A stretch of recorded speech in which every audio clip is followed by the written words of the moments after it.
গুরু ব্রহ্মা গুরু বিষ্ণু গুরুদেব মহেশ্বর গুরু সাক্ষাৎ পরম ব্রহ্ম তস্মাই শ্রী গুরুবে নমঃ। বন্ধুরা, আজ 24শে আষাঢ় 9ই জুলাই বুধবার রাত্রি 1:21 থেকে লাগছে বছরের অন্যতম শ্রেষ্ঠ পূর্ণিমা গুরু পূর্ণিমা, যা থাকছে আগামীকাল বৃহস্পতিবার রাত্রি 2:04 পর্যন্ত।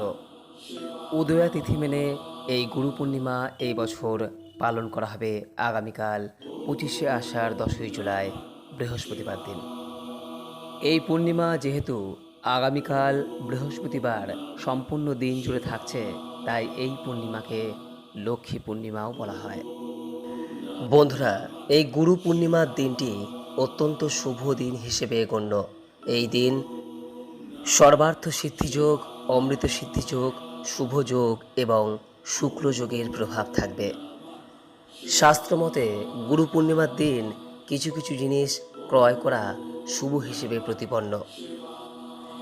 তাই এই সমস্ত দ্রব্যগুলির মধ্য থেকে যে কোনো একটি দ্রব্য গুরু পূর্ণিমার দিন পারলে বাড়িতে কিনে আনুন এবং গুরু পূর্ণিমার দিন এই খাবারটি বাড়ির সকলে পারলে গ্রহণ করুন এবং ভগবানের উদ্দেশ্যে নিবেদন করুন।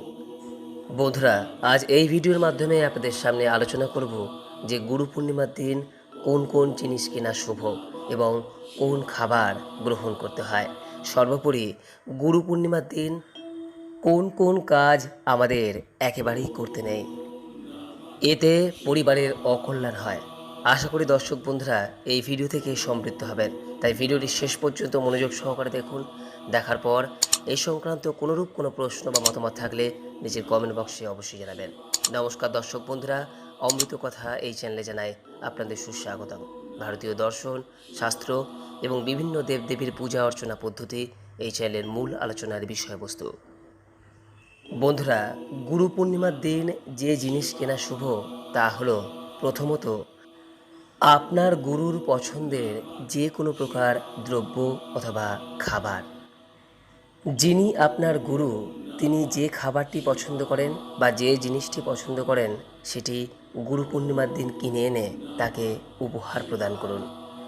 সম্ভব হলে গুরুদেবের উদ্দেশ্যে একটি হলুদ অথবা সাদা বস্ত্র এই দিন পারলে নিবেদন করুন। দ্বিতীয়ত বন্ধুরা, গুরু পূর্ণিমার দিন যে জিনিসটি কেনা শুভ তা হলো গ্রন্থ অর্থাৎ বই। আপনি এই দিন যে কোনো প্রকার জ্ঞান সমৃদ্ধ বই ক্রয় করতে পারেন। যদি সম্ভব হয় এই দিন পারলে একটি গীতা গ্রন্থ ক্রয় করুন।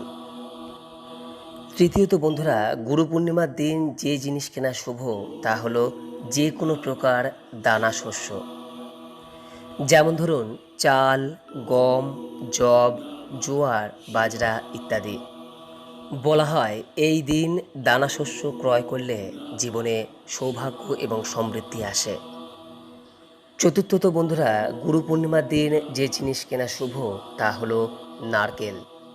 এই দিন নারকেল ক্রয় করে তা যদি আপনি ভগবানের উদ্দেশ্যে নিবেদন করতে পারেন অথবা নারকেল থেকে প্রস্তুত করা কোনো খাবার যদি আপনি এই দিন গুরুর উদ্দেশ্যে বা আপনার ইষ্টদেবের উদ্দেশ্যে নিবেদন করতে পারেন অথবা চন্দ্রদেবের উদ্দেশ্যে নিবেদন করতে পারেন, তাহলে গৃহে অপার সমৃদ্ধি আসে, মা লক্ষ্মী এবং শ্রী বিষ্ণু প্রসন্ন হন।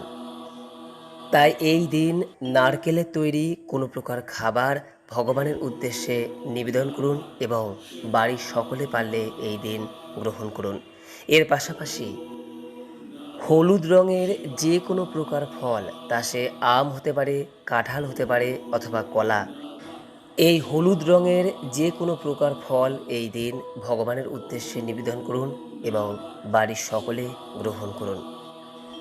এতে পরিবার সুস্থ এবং নিরোগ থাকবে।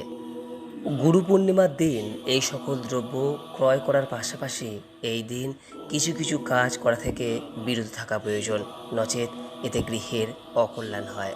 আপনারা নিশ্চয়ই জানেন যে গুরু পূর্ণিমার দিন সবথেকে গুরুত্বপূর্ণ কাজ হলো গুরুর সেবা করা, গুরুর পুজো করা।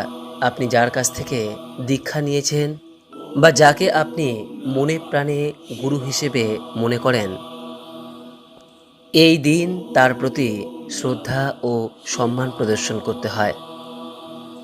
শাস্ত্রে বলা হয়, যে ব্যক্তি গুরুকে সর্বদা শ্রদ্ধা করে চলেন তিনি সর্বক্ষেত্রে সাফল্য লাভ করেন।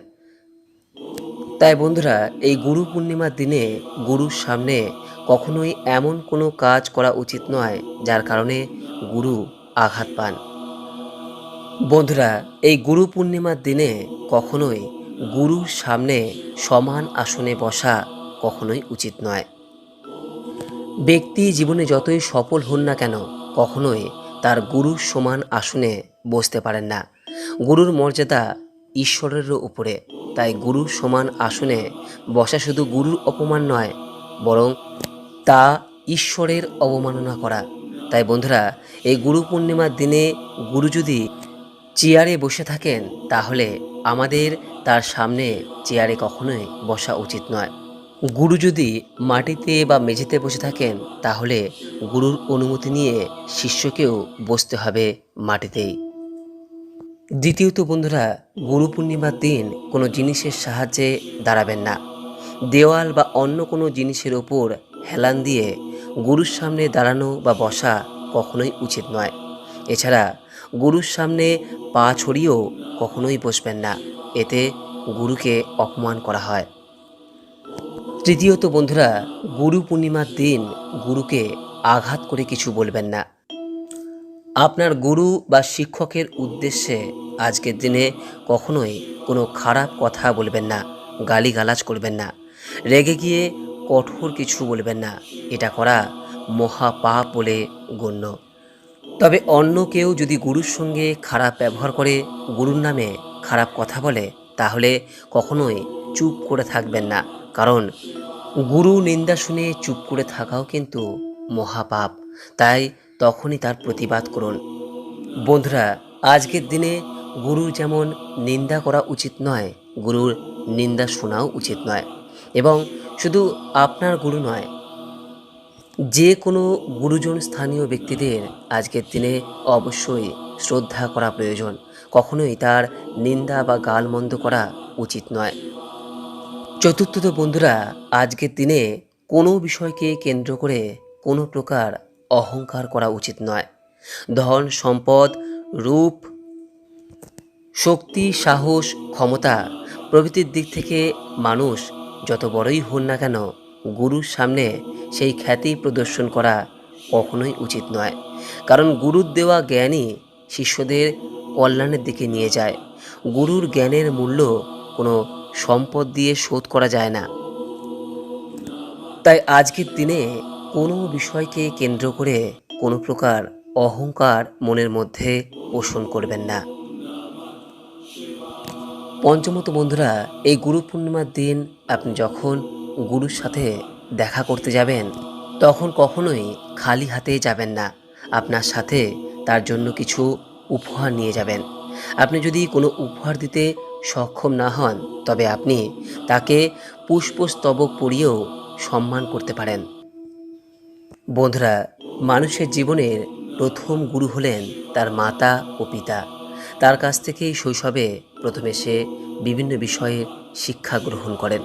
তাই আজকের দিনে নিজের মাতা পিতাকে সবার প্রথমে সম্মান প্রদর্শন করুন। তাদেরকেও পারলে কিছু উপহার দিন। আজকের দিনে কোনোভাবেই নিজের মাতা পিতাকে খারাপ কথা বলবেন না। যতটা সম্ভব ঝগড়াঝাটি, ঝুট ঝামেলা, তর্ক বিতর্ক আজকের দিনে এড়িয়ে চলুন। যদি কোনো স্থানে প্রতিবাদ করার প্রয়োজনও পড়ে, তাহলেও সংযত থেকে প্রতিবাদ করুন।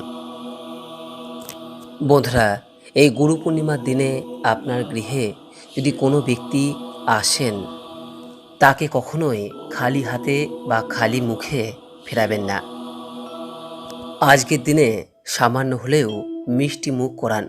যদি কোনো দুস্থ গরিব মানুষ অথবা কোনো সাধু সন্ন্যাসী ব্রাহ্মণ আপনার গৃহে আসে, তাহলে তাকে আপনার সাধ্য ও সামর্থ্য অনুসারে কিছু দান করুন। যদি হলুদ বা সাদা জাতীয় কোনো বস্তু বা দ্রব্য দান করতে পারেন, তাহলে সবথেকে ভালো।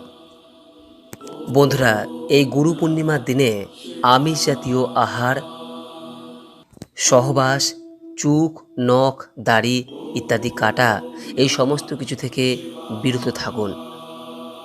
এই দিনটি মনে প্রাণে গুরুর সেবায় নিজেকে নিয়োজিত করুন।